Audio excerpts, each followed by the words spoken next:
প্রতি বছর একটু একটু করে পশ্চিমবঙ্গ রাজ্যটা পেছন দিকে হাঁটছে। এই পেছন দিকে হাঁটাটা মমতা বন্দ্যোপাধ্যায় শারীরিক সুস্থতার জন্য ফিটনেস ট্রেক, সেরকম পেছনের দিকে হাঁটা ব্যাকওয়াক নয়। এই পেছন দিকে হাঁটতে হাঁটতে হাঁটতে আমরা আমাদের প্রজন্ম অন্ধকারে তলিয়ে যাচ্ছি। এমন একটা রাজ্যে আমরা রয়েছি যেখানে না তো রয়েছে শিক্ষা, না রয়েছে স্বাস্থ্য, না রয়েছে শিল্প, নাথিং।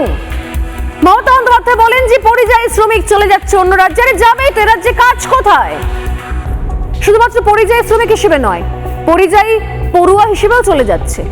এখন এমন অবস্থা আমাদের রাজ্যে যে এখান থেকে পড়াশোনা করে হায়ার স্টাডি করার জন্য, এমনকি কলেজে পড়ার জন্য, ইঞ্জিনিয়ারিং ডাক্তারি পড়ার জন্য পর্যন্ত প্রচুর মেধাবী পড়ুয়া রাজ্য ছেড়ে চলে যাচ্ছে।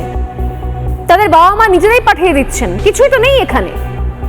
এরপর কলেজে কলেজে যা ছবি দেখতে পাচ্ছি আমরা, আমার তো মনে হয় যে মাধ্যমিক পাশ করার পরপরই সবাই ছেলে মেয়েদের পাঠিয়ে দেবেন ভিন রাজ্যে, যদি আরো কয়েক বছর এই সরকার থেকে যায়।